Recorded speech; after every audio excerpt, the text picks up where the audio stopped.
យើងត្រូវតែស្គាល់ដោយចិត្តសូមព្រះគុណនិងសេចក្តីសុខសាន្តបានចម្រើនដល់អ្នករាល់គ្នាឲ្យបានស្គាល់ព្រះនិងស្គាល់ព្រះយេស៊ូវជាព្រះអម្ចាស់នៃយើង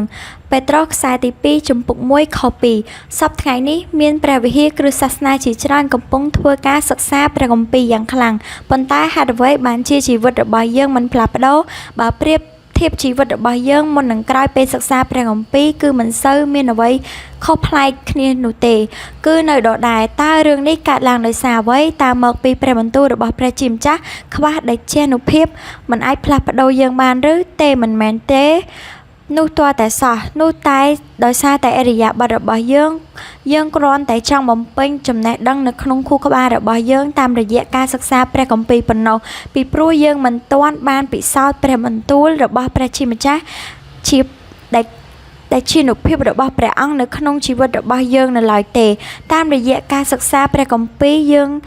ចង់ដឹងច្រើនអំពីព្រះអង្គនិងព្រះយេស៊ូវប៉ុន្តែយើងមិន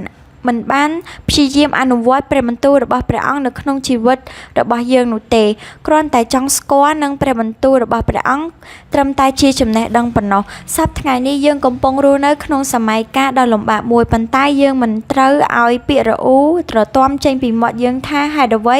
ជារឿងលំបាកបែបនេះកើតឡើងចំពោះយើងតើព្រះជាម្ចាស់ពិតជាតាមថែរក្សានិងការពារយើងមែនទេនោះឡើយ